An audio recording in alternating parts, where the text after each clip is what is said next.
नमः शिवाय। मैं हूं ज्योतिष पंडित दीपक दुबे और उपस्थित हूं आपके साथ एक महत्वपूर्ण विषय पर चर्चा लेकर के। पहले भी यह प्रश्न कई बार दर्शकों ने पूछा था और अभी मैंने रिसेंट फिर एक प्रश्न इस बार दोबारा ये आया तो मुझे लगा कि इस विषय पर चर्चा की जानी चाहिए। महत्वपूर्ण विषय है और यह नेहा चौहान जी ने भेजा है यूट्यूब पे हमारे एक कमेंट सेक्शन में कि महादशा के ऊपर भी आप चर्चा करें, कुछ उस पर प्रकाश डालें कि महादशा को कैसे देखा जाए, कैसे विचारा जाए, उस पर एक ज्ञानवर्धक विश्लेषण करें। तो मुझे लगा कि हाँ बताना चाहिए। लोगों को कई बार इस पे भ्रम भ्रांति कन्फ्यूज़न रहता है कि कई बार मैं देखता हूँ कि छठे भाव में उच्च का गुरु अगर बैठा है कर्क राशि का, तो लोग कहेंगे कि ये तो जो है वो हमारा तो राजयोग बन रहा है और इसका शुभ परिणाम क्यों नहीं आ रहा है। तो इस तरह की स्थितियाँ कई बार उत्पन्न होती हैं। उसकी महादशा में अब शुभ परिणाम होगा कि अशुभ परिणाम होगा, तो इस तरह की स्थितियाँ बनती हैं जिसको समझना ज़रूरी है। महादशा जो है वो किसी भी ग्रह का गवर्निंग पीरियड होता है कि इस दौरान वह ग्रह जो है सबसे अधिक प्रभावी रहेगा और वह जो है वो अपना प्रभाव दिखाएगा। अब प्रभाव किस भाव का दिखाएगा? राहु केतु का कोई स्थान ही नहीं है। सूर्य और चंद्रमा को एक एक राशि जो है वो अलॉट है, कर्क चंद्रमा की और सूर्य सिंह की, सूर्य जो है वो के लिए सिंह राशि। बाकी जो 5 ग्रह बचते हैं उन सभी के लिए 2-2 राशियां निर्धारित हैं, जिसमें अगर धनु और मीन को छोड़ा जाए, धनु मीन बृहस्पति की और कन्या और मिथुन बुध की, और शनि की जो है वो 2 राशि मकर और कुंभ, तो एक दूसरे के बाद आ जाती हैं। लेकिन शुक्र की और मंगल की राशियां जो हैं दोनों, वो अपने स्थान से एक दूसरे से शत्रुवत संबंध उत्पन्न करती हैं और कष्टकारी। जैसे मेष मंगल की है तो वृश्चिक भी मंगल की है। मेष से जो वृश्चिक का स्थान है वो 8 का है और वृश्चिक से मेष का स्थान 6 का है, खड़ाश्रक योग बनाता है। उसी प्रकार अगर देखा जाए तो 2 और 7 वृषभ शुक्र के लिए और तुला भी शुक्र के लिए, और वृषभ में अगर हैं तो जो तुला आएगी वो छठे भाव में आएगी, तुला में है तो जो वृषभ राशि आएगी वो 8वें में आएगी, तो 6-8 का संबंध बनता है। तो ये अगर यहाँ पर ये अपनी राशि में हों भी तो कुछ जगहों का यह शुभ, और कोई भी ग्रह जब उसकी दशा या गवर्निंग पीरियड होती है तो वह दोनों भाव का परिणाम कुछ मात्रा में देता है। हाँ, ये जरूर है कि जिस घर में है उस घर का प्रभाव अधिक देगा, लेकिन दूसरे घर के प्रभाव गुण तत्व को भी जो है वो बनाए रखेगा कुछ न कुछ हद तक। उधर ज़्यादा देगा, इधर कम देगा। महादशा का विश्लेषण जो है हमने अपनी साइट पे सर्विस के रूप में नहीं रखा है। कई बार लोग पूछते हैं, क्योंकि कई बार कंसल्टेंसी के दौरान ही पूछते हैं या क्वेश्चन में भेज देंगे, 10 मिनट की सर्विस लेंगे, बोलेंगे शनि की महादशा कैसी जाएगी। महादशा का विश्लेषण इतना आसान नहीं है, इस बात को आप समझें। कारण क्या होता है कि जिस ग्रह की भी महादशा है, एक तो वो लंबे समय तक है, कई वर्षों की है, और जैसे शुक्र की महादशा 20 साल, तो अब 20 साल में शुक्र एक जैसा तो परिणाम देगा नहीं, और हर ग्रह की महादशा के अंदर सभी ग्रहों की अंतर्दशाएं, उस अंतर्दशाओं में सभी ग्रहों की प्रत्यंतर दशाएं, फिर सूक्ष्म दशा, प्राण दशा, तो इस तरह की दशाएं जो है वो आती हैं सभी ग्रहों की। तो इसलिए परिणाम किसी भी, चाहे वो कितना भी शुभ ग्रह क्यों न बैठा हो, उच्च का बैठा हो, स्वराशि का बैठा हो, उसका जो पूरा पीरियड होगा वो एक जैसा नहीं होता। हाँ, उसकी टेंडेंसी उससे संबंधित जरूर होती है कि उस तरह की चीज़ों को बढ़ा दे। जैसे मान लीजिए सुख भाव का कोई ग्रह है और सुख भाव में ही उच्च का या स्वराशि का होके बैठा है चतुर्थ भाव में, तो वह आपको भौतिक सुख सुविधाओं को तो उस समय खूब बढ़ा ही देगा। लेकिन अगर वो साथ साथ कहीं मार्केस भी है वहाँ पर उसी भाव में, तो वह आपके स्वास्थ्य के लिए भी ठीक नहीं होगा। संभल कर आपको चलना चाहिए। तो एक तरफ जहाँ वो भौतिक सुख सुविधाओं की खूब वृद्धि करेगा, वहीं आपके लिए वह स्वास्थ्य के लिए भी ठीक नहीं होगा। अब एकादशे से मान लीजिए एकादश भाव का स्वामी चतुर्थ भाव में उच्च का होके बैठ जाए, स्वराशि का होके बैठ जाए, एकादश भाव का स्वामी, तो ऐसी स्थिति में क्या होगा, ऐसे लोगों की आय ठीक ठाक होती है, भौतिक सुख सुविधाएं भी खूब रहेंगी, लेकिन अपने घर परिवार के ऊपर बहुत धन खर्च होता है और खुद की सेविंग नहीं के बराबर रहती है। करोड़ों भी कमा लेंगे तो भी अपने खाते में नहीं रहेगा और परिवार के ऊपर, मकान बनाने के ऊपर, गाड़ी के ऊपर, इसके ऊपर, उसके ऊपर धन खूब खर्च होगा, तो खूब खर्च होता है। तो इस तरह की स्थितियाँ उत्पन्न होती हैं। अब महादशा के अंदर अगर महादशा चल रही है तो जैसा मैंने कहा कि जिस भाव का उस भाव से संबंधित तो परिणाम वो देगा।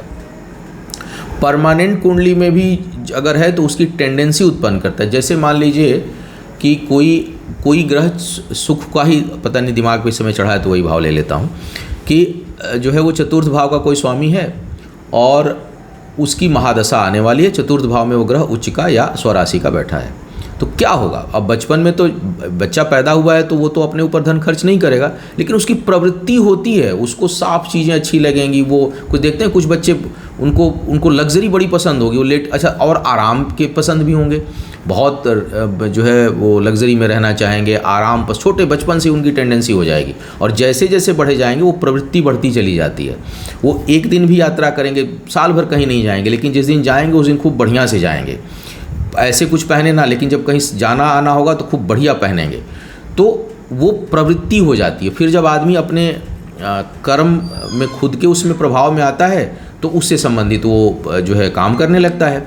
और जब उस ग्रह की अगर दशा उस दौरान क्रिएट आ गई, फिर आदमी उससे संबंधित चीज़ों का खूब उपभोग करता है। तो इसको इस तरह से समझना चाहिए। अब महादशाओं में अंतर्दशाएँ टकराती हैं। अंतर्दशाओं का विश्लेषण वो भी बड़ा महत्वपूर्ण है। इसीलिए जैसे मैंने कहा कि मैंने सर्विस नहीं रखी, क्यों? क्योंकि एक तो दशा लंबी चलती है, उस लंबी दशा के दौरान वह ग्रह जो है गोचर में घूमता रहेगा राशियों के ऊपर। शनि ही है तो शनि 2.5 साल रहेंगे, तो अपने दशा के दौरान वो कितने घरों को घूम जाएंगे। और उसके बाद ये देखना होगा कि उसमें अंतरदशा किस ग्रह की, मान लीजिए बृहस्पति की महादशा चल रही है, बृहस्पति की महादशा में फिर शनि का अंतर आया, तो परमानेंट कुंडली में पहली बात तो जो लग्न कुंडली है उसके लिए बृहस्पति स्वयं क्या है, किस घर के स्वामी हैं, कहाँ किस भाव में बैठे हैं, उनकी महादशा चलेगी तो उससे संबंधित परिणाम देंगे। फिर जब शनि की अंतर आई तो शनि उस लग्न वाले के लिए किस भाव के स्वामी है और किस प्रकार का परिणाम देंगे, और खुद गुरु और शनि में किस प्रकार का संबंध है, गुरु कहाँ बैठे हुए हैं आपके लग्न कुंडली में और शनि कहाँ बैठे हुए हैं, एक तो वो देखना होगा। दूसरा, गोचर जब चल रहा है तो गोचर के दौरान गुरु और शनि कहाँ कहाँ बैठे हुए हैं। तो इन सभी का विश्लेषण करके आप दशा का विश्लेषण करते हैं। इसीलिए ज्योतिष जो है वो आजकल तो देख रहा हूँ कई लोग मतलब कुछ भी बोल रहे हैं यूट्यूब पर, हज़ारों की संख्या में इस समय लोग हो गए हैं, और कभी कभी नज़र पड़ती देखते कुछ भी बोल रहे हैं, बोलना है, रोज़ बोलना है तो कुछ ना कुछ बोलना है, कोई कहानी बनानी है। लेकिन आसान नहीं है। ज्योतिष का विश्लेषण बहुत लॉजिकल है, बहुत सोच समझ कर विश्लेषण करने की चीज़ है, कुछ भी नहीं बोल सकते आप, और जो है वो देख समझ करके बोलना चाहिए। तो कठिन है, आसान नहीं है कि किसी के, मैं इसीलिए मैंने बहुत सी किताबें पढ़ी, लेकिन ये मैंने देखा कि कोई भी किताब 100% नहीं बता पाती, क्योंकि उतना विश्लेषण संभव ही नहीं है। कितनी चीज़ों की व्याख्या करेंगे कि ये यहाँ रहेगा, वहाँ रहेगा तो वक्रीय की मार्गी है, डिग्री कितनी है, कितने अंश का है, दृष्टि क्या है, स्थायी कुंडली में किस भाव में है, गोचर के समय कौन कौन से भाव को प्रभावित कर रहा है, गोचर के समय उनके डिस्टेंस रिलेशन क्या है, जो दूरी का 6-8 का संबंध बना रहे हैं, 3-11 का संबंध बना रहे हैं, जो है वो कहाँ किस तरह का संबंध बना रहे हैं, वो 9-5 का संबंध बना रहे हैं। तो उस हिसाब से उनके शुभ और अशुभ परिणामों, अच्छा 9-5 का संबंध बना भी रहे हैं तो किस भाव से बना रहे हैं, छठे से बना रहे हैं, छठे में हैं बैठे हुए कि लग्न में बैठे हुए हैं कि दूसरे भाव में बैठे हुए हैं, तो एक दूसरे से कहाँ बैठे हुए हैं। अब कोई ग्रह लग्न में उस समय बैठा है गोचर में, और एक ग्रह बैठा है अष्टम में, और दोनों की दशा और अंतर्दशा टकराई हुई है। अगर उस समय जो गवर्निंग प्लैनेट है वो मार्केस है और वो लग्न में बैठा हुआ है, उस समय अगर अंतर्दशा आ रही है और वो जो है वो, क्षमा करिएगा, मार्केस बैठा है आपके लग्न में, उसकी जो है वो महादशा चल रही है, और अंतरदशा में लग्नेश चल रहा है, और लग्नेश उस समय अष्टम में बैठा है, कितनी खतरनाक स्थिति उत्पन्न हो जाती है वैसी कंडीशन में स्वास्थ्य को लेकर के।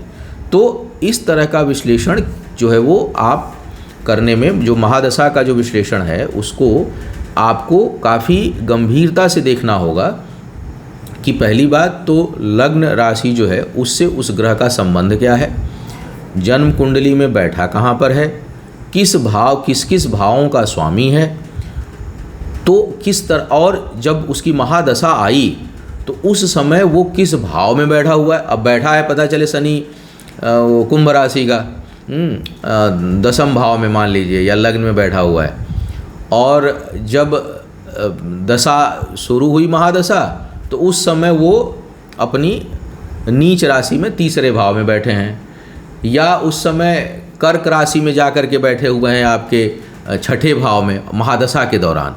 तो अब वो जो समय जाएगा वो तो बहुत शुभ नहीं जाएगा। कुंडली में सस योग बन रहा है उस टाइम पे, लेकिन क्या सस योग का परिणाम उस समय मिलेगा? नहीं मिलेगा। क्यों? क्योंकि गोचर में ग्रह जो है वो सही जगह पर उस समय नहीं था जब उसकी महादशा शुरू हुई। तो कई बार लोग बोलते हैं कि मेरे तो ग्रह बड़ा अच्छा बैठा हुआ है, लेकिन इनका परिणाम मुझे अच्छा नहीं मिल रहा। अब शनि जो है अगर उसकी महादशा कर्क में शुरू हो रही है तो उसका जो मूवमेंट है, भले परमानेंट कुंडली में कुंभ राशि में, वो तो लोअर पार्ट में रहेगा, कुंभ में रहेगा, सिंह में रहेगा, फिर कन्या में जाएगा, तो इस दौरान वो अच्छा परिणाम कैसे देगा?